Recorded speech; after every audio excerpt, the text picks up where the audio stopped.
espécie de um recruta, ou vai ser uma espécie de, está fugindo o termo, uma produção em série. Aliás, eu acho que a nossa escola, ela é baseada numa revolução industrial que começou lá na Inglaterra no século XIX, 1850, 1860, por aí. Revolução industrial, mais ou menos isso, né? E aí começaram a produzir tudo em série. Ótimo, maravilhoso, mas o conhecimento começou a ser produzido em série também. Eu fui produzido em série. Fui para a escola, a minha escola era uma escola, inicialmente uma escola católica, não sei o que, taranã. Aí depois eu fui para o Promove, que é uma rede de ensino em Belo Horizonte, assim, parece mais um supermercado do que uma escola. Você é número. Quantas escolas aqui são assim? Nossa formação é essa. Então como que a gente pode pular um pouco fora e falar, opa, né? Não é isso que eu estou afim. Inovação na aprendizagem e na assimilação da cultura como condição de desenvolvimento crítico. Fusão do domínio técnico e da oratória, a capacidade de ensinar. Isso é uma coisa que eu gosto muito de falar, principalmente para os professores. Quem está ali na ponta, que tem um conceito, tem a ideologia, tem toda uma estrutura, a didática, o ensino, o plano pedagógico, mas quem está lidando com o aluno é o professor. É o cara que tem que estar absolutamente conectado com tudo. Ele é a ponta, é a linha de frente ali. Então, por que eu coloco isso? Fusão do domínio técnico e da oratória, a capacidade de ensinar. É óbvio que todo professor ele tem que ter um domínio técnico profundo daquilo que ele vai dar aula, né? Então, sei lá, professor, tirando a área de música, tem outros professores de outras áreas, né? De quê? Alguém fala? Artes visuais. Então, você tem que ter um conhecimento profundo dessa sua matéria, dessa sua investigação, para você poder passar aos alunos. Todo mundo conhece um monte de professor que é muito competente naquilo que faz, mas não consegue ensinar. Tem dificuldade em lidar com o outro, tem dificuldade em passar essa informação. Então, qual que é a ideia? É fundir esse domínio técnico e o domínio da oratória, que é você pesquisar como que você vai estudar, como que você vai transformar aquela informação num conhecimento para aquele aluno. Quando você consegue fundir a sua capacidade de falar, a sua capacidade de explicar ao domínio que você tem, aí você pode falar assim, opa, estou no caminho certo, como professor, vamos dizer assim, né? Porque uma coisa é o artista, que é o artista, que ele faz um monte de coisa e de repente o cara nem gosta de dar aula ou qualquer outra coisa.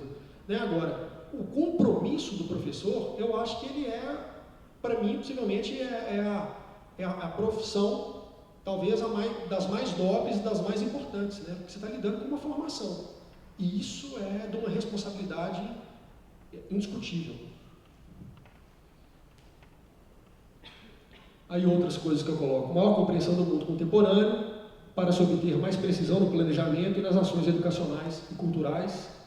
Promoção da reflexão acerca do papel do indivíduo na sociedade e de suas atitudes em relação aos valores de sua comunidade. Eu vou dar um exemplo rápido disso aí. Eu coordenei um grupo de percussão do Cefar, que é Centro de Formação Artística da Fundação Cláudio Salgado, que é o Palácio das Artes. Não sei quem conhece o Palácio das Artes lá em Belo Horizonte. Lá eles têm o Cefar, que é esse Centro de Formação Artística.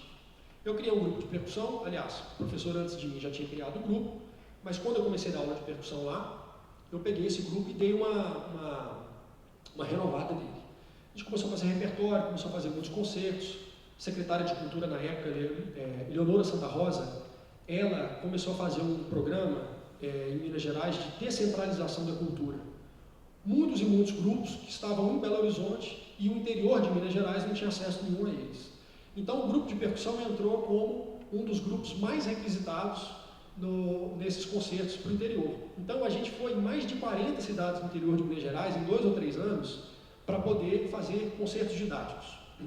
E tem um evento muito interessante. Eu tenho um ex-aluno, que hoje ele está se formando lá no UFMG também, e um menino muito bom, talentoso, tudo, uma família mais simples e tal. E aí, na primeira viagem do grupo, ele tinha 15 ou 16 anos de idade, eu estava coordenando os meninos e me sentindo, obviamente, muito responsável pela formação deles. Sempre me peguei muito mais por isso do que olha aqui, essa técnica, a mão esquerda está assim, assado. É claro que a gente é chato com essa coisa da técnica, tudo, mas assim, a formação ela vai além disso, né? Então, um exemplo rápido, a gente viajando, todo mundo almoçou, aí eu comprei um bombom para cada um, tal, professor, obrigado, aí ele foi, abriu o bombom dele, colocou, amassou o papel e jogou no chão. Gente, Mas eu não consegui me controlar. Eu fiquei muito bravo com ele. Mas eu fiquei bravo assim, não fui grosseiro nem nada, mas eu parei, olhei e falei assim, peraí, o que é? Você jogou papel no chão? Ele olhou assim para mim e falou assim, você pega esse papel agora e procura no lixo e joga no lixo. Se não tiver lixo, você põe no bolso. Quando chegar no hotel, você joga no bolso. Isso nunca mais aconteça na minha frente. Nem na minha frente, nem longe de mim. Professor, desculpa. Jogou o negócio e foi. E ficou todo mundo olhando assim, né? Eu falei assim, nossa, o que é isso? Mas eu acho que são valores assim que ou você aceita ou você não aceita. Tem coisas que é de responsabilidade de quem está ali na coordenação. É responsabilidade, eu não dou conta de ver isso. Eu, às vezes, na cara de pau em Belo Horizonte, quando alguém jogando fora do carro, eu falo, seu Copério, pelo amor de Deus, guarda esse lixo e joga na sua casa. Porque eu acho isso um disparate, entendeu? Eu acho surreal alguém fazer esse tipo de coisa. Então, não admitir aquilo ali não era... você não admite só aquele toque com a técnica X ou Y. Não é nada disso. É a formação, isso que está mais em jogo. E eu tive um relacionamento tão bacana com ele, que assim, o pai dele me adora. Assim, o pai dele, na época que ele passou no vestibular e tal, começar o curso, ele me ligou emocionado, chorando, falando assim, você foi um segundo pai para o meu filho durante um tempo, não tem como te agradecer e tal, porque é um envolvimento, gente. Eu acho que a gente está numa época onde as relações são tão superficiais que é responsabilidade nossa se envolver, né? E se você tem uma certa dificuldade, vale a pena tentar quebrar isso um pouco. É claro que tem que respeitar a natureza, mas tem que dar vazão a outros conceitos e não só o conceito de você passar um conteúdo para frente.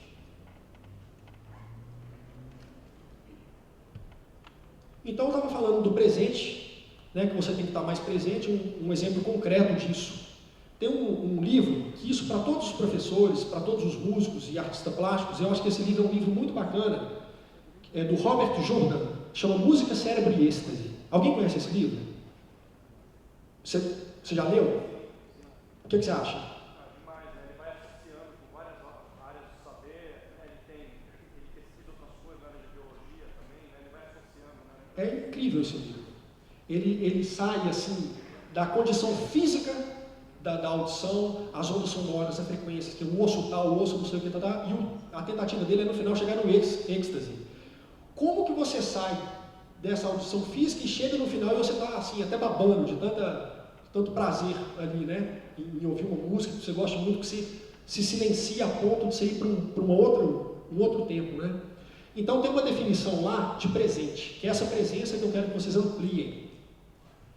Ele coloca lá, o presente para o psicólogo tem uma extensão finita, que se pode medir. É o mínimo tempo que se leva para sentir, perceber, categorizar. E é ditado pela velocidade de estimulação dos neurônios. O que interessa para mim dessa frase é o seguinte: é o mínimo tempo que se leva para sentir, perceber e categorizar. Se você tem uma experiência que subitamente você sente, aí você percebe aquilo e você dá um nome. Isso é o presente. E aí já temos o passado. E já temos a expectativa de que isso ocorra de novo se for prazeroso, e que isso não ocorra de novo se não for prazeroso. Eu estava lendo esse capítulo agora em janeiro, de férias, estava em Tiradentes, uma cidade histórica em Minas Gerais. Estava eu lá, na beira da piscina, fazendo um calor danado, com meu cachimbinho ali em cima da coisa, uma aguinha, e lendo o livro. É um papo sério. Esse capítulo era uma coisa assim, meio assim, minha cabeça já estava cheia. Eu terminei de ler isso e falei assim, nossa, eu tenho que ficar com isso na cabeça. É o mínimo tempo que se leva para sentir, perceber e categorizar. Eu não consigo ler mais nada agora. Fechei o livro, vou pular na piscina, né? Eu preciso agora de esfriar esse turbilhão. Gente, foi incrível. Aí, deixei o livro, levantei, tomei coragem e mergulhei. Quando eu pulei, assim, que eu passei, foi mágico, porque eu nunca tive uma sensação tão real daquilo que eu tinha acabado de ler. Uma coincidência louca. Eu senti, assim, você sente o toque da água no corpo antes de congelar a espinha. Você sente aquela sensação, estava quente, a piscina gelada, aquela sensação assim, do toque da água, aí de repente aquele gelo na espinha, imediatamente depois assim, puta que pariu. gelada. E aí, quando eu terminei de falar esse palavrão, eu tenho que falar o palavrão, gente, desculpa, é porque foi exatamente o que passou na minha cabeça. Exatamente. Assim, o que eu queria mostrar para vocês assim, é o HD, entendeu? Assim, high fidelidade, assim, high definition. Então, o que veio na minha cabeça foi isso, e imediatamente depois eu falei assim, o que eu acabei de ler, isso ainda estava debaixo d'água. Aí quando eu saí com uma cara assim, presente. Eu tive essa experiência. Isso foi mágico, assim. Eu acho que, por favor, próximo pulo na piscina, eu acho que vocês vão se lembrar disso. E é muito interessante como que a gente pode traduzir isso para tudo que a gente faz. Se existe essa atenção, quando a gente está lendo um livro, quando a gente está escutando música, os milagres acontecem e a gente não vê. A gente automaticamente vai entrando nesse processo de conexões, nesse processo de entender o corpo e as conexões dentro e fora dele. É um negócio muito, muito profundo, eu acho, muito grave nesse sentido. E aí, a última coisa que eu vou colocar, que também é um exemplo de tudo que eu estou falando para vocês, eu gosto muito dessa frase: a arte é uma vivência que ultrapassa tranquila os limites da consciência. Existe o que se chama de consciência, que é aquilo que está no nosso consciente, a razão e tal. Existe o inconsciente, que para mim, eu honestamente não faço muita diferença. Eu acho que tem gente que vive com o pé no consciente e o pé no inconsciente. Eu acho que eles estão dialogando o tempo inteiro. Tem gente que fala, não, o inconsciente ele se aflora quando você está dormindo. Não sei. Eu acho que é tudo junto. Né? E aí é um filme, alguém já viu o filme Os Incríveis? Uma animação? Quem tem filho certamente já viu Os Incríveis. Os Incríveis é o seguinte, é uma família de super-heróis que aí, numa época, a sociedade começou a ficar contra esses super-heróis, porque o governo estava gastando muito para poder consertar tudo que esses super-heróis faziam, de explodir não sei o quê, aí para poder salvar alguém, destruir uma coisa, eles estavam tendo muito gasto com isso e aposentaram os super-heróis, eles tiveram que viver como pessoas comuns. Então o Senhor Incrível casou com a Mulher Elástica. Eles casaram e tiveram 3 filhos. A Violeta, que é uma adolescente típica, o Flecha, que é um menino de uns 7 anos de idade, assim, super legal, e o Zezé, que é um neném. O neném era o único que não tinha poderes, e eles acreditavam que o Zezé nunca ia ter poder. A Violeta e o Flecha, eles tinham uma dificuldade muito grande de se socializar, porque eles eram super-heróis, eles tinham poderes, só que a sociedade não queria que eles mostrassem os poderes deles. Então todos eles tinham que viver como uma família comum, exceto o Zezé, que já era um neném normal, né? Mas aí eles colocam Mozart para o Zezé escutar, e eles fazem que Mozart aguça a inteligência das crianças, né? Mas vocês vão ver o que acontece.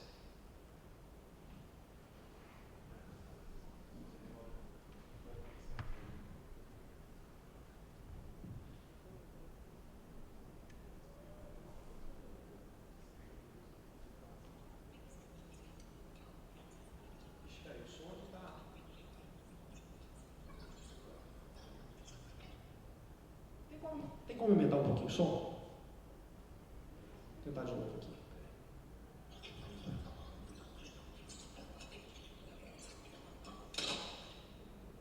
Acho que vai ter que aumentar mais.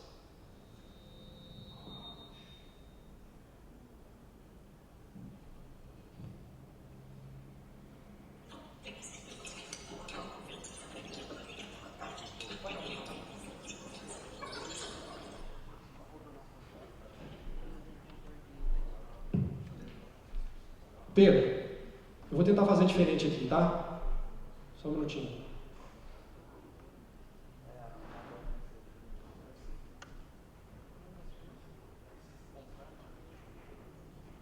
Só um minutinho, gente. Eu acho que tá aqui.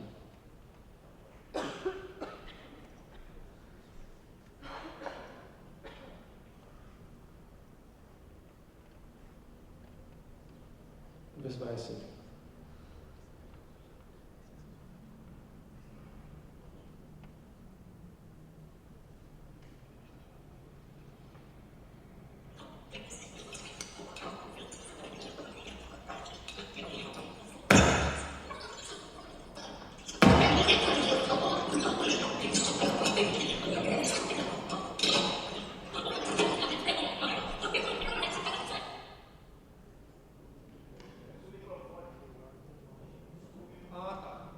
Você pode tirar o volume todo? Para eu tirar o microfone aqui? O cabo? Ou então é porque está externo e vai estar mono. Aí você puxa um pouquinho o cabo, deixa só a pontinha para ficar mono. Pode. Vai lá, vai lá. Vai lá, velho. Alguma coisa.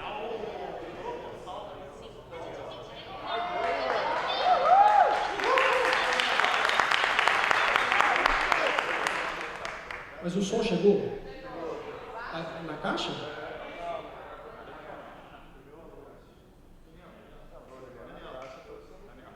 Qual que é o seu nome? Puxa, parabéns, Daniel.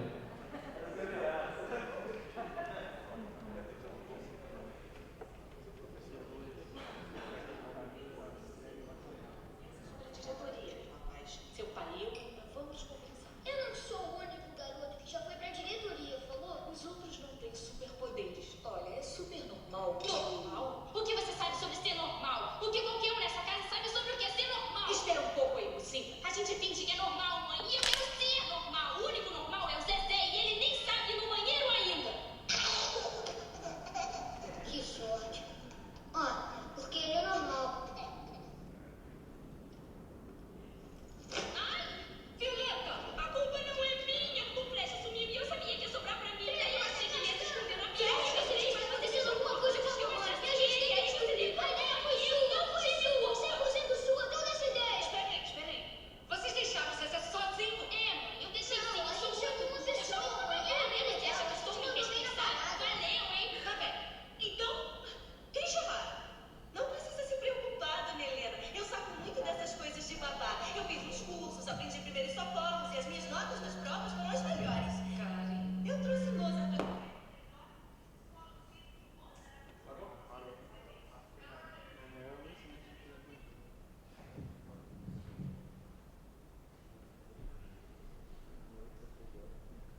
Então, imagina, olha o que Mozart fez com Super Bebê, né?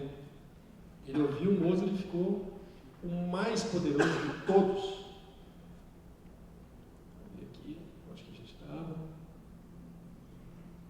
Aí.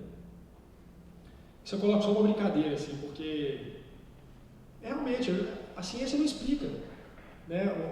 O que o estímulo sonoro pode trazer, né? A música ela não passa pelas linguagens que passa a leitura. Você tem que conhecer, você tem que decodificar símbolos e códigos para poder ler um livro. Essa do Irapuru, do Villa-Lobos, é a mesma coisa que eu falo. Se alguém pega o conto Pássaros de Fogo, de Stravinsky, em russo, no original me dá, eu não vou saber do que se trata. O alfabeto deles é diferente. Você pega aquilo dali e vai estar escrito assim, Pássaros de Fogo, em russo. Que dali, para mim, é um objeto que não tem significado nenhum. Mas quando você escuta a música de Stravinsky, a compreensão é muito maior do que aquela incompreensão daquela linguagem, né? Então, mais ou menos isso. A gente não conhece quais são esses benefícios, esses milagres que a arte traz para a gente. E aí, quando ele pegou fogo, vocês viram que tocou o Dies Irae da missa de Requiem de Mozart, né? Que são os dias de ira. Então, aí, ó, nosso tempo, nossa arte, nossa sociedade. Compreender o conceito de ser contemporâneo por meio da teoria do rizoma, dos filósofos Deleuze e Guattari, e sua manifestação na música de Georg Lied e na arquitetura de Tadao Ando. Eu vou dar a ficha criminal de cada um deles. Deleuze e Guattari se conheceram em 1969 e são responsáveis por vasta e importante obra filosófica voltada ao pensamento do mundo contemporâneo.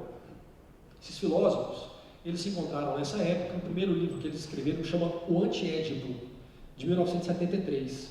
Em 1980, eles começaram a escrever o Mil Platôs, que é especificamente o livro que trata da teoria do rizoma. Mil Platôs é um livro em 7 volumes. Esse é o primeiro volume. Eu não consigo passar desse volume. Eu já li muitas vezes, é muito difícil. Porque eles tentam fazer do próprio texto uma representação da teoria do rizoma. Então é um negócio muito diferente do que a gente está habituado. E a filosofia, principalmente a filosofia francesa, do meu ponto de vista, ela tem a mesma complexidade e sutileza da própria língua francesa, né? Aquela coisa toda. Eles têm uma gama de coisas na linguagem deles ali. Quem fala francês aí? Não tem essas sutilezas, o i, o u, aquela coisa eu não falo, mas quando você escuta, assim, a maior produção, vamos dizer, um dos maiores, se você for pegar na história, eu acho que é a Alemanha e França, né, onde tem os grandes filósofos e tal, e eu acho que isso tem a ver com a maneira como eles falam, com a língua deles, a música de Ravel, a música de Debussy, extremamente cristalina, a orquestração com muita sutileza. Isso para mim é uma coisa só. Isso representa um tipo de pensamento que rege uma civilização, né? Rege uma sociedade. Então, eu acho que a filosofia francesa ela tem muito disso. E eles, eu acho que funcionaram como grandes antenas parabólicas. Esse professor que eu falei, que é o mestre dos magos, o professor João Gabriel, ele fala muito isso, assim, que esses grandes gênios, assim, não só das artes, mas de qualquer área de conhecimento, eles são grandes antenas parabólicas. São pessoas tão presentes no mundo que eles conseguem captar. Eu acho que assim, uma informação que está muito além daquilo que a gente superficialmente consegue perceber. Então, o que o Deleuze e o Guattari fizeram nessa teoria, Liget, há 10 anos antes, eles escreveram esse livro em 1980. Em 1961, Liget já tinha escrito uma peça para orquestra, onde ele fez um grande nome como compositor, onde ele ficou famoso, onde ele tratava já dessa teoria do rizoma na música. O Tadao Ando, os primeiros projetos deles foram de 1972. Então, mas o que é essa filosofia do rizoma?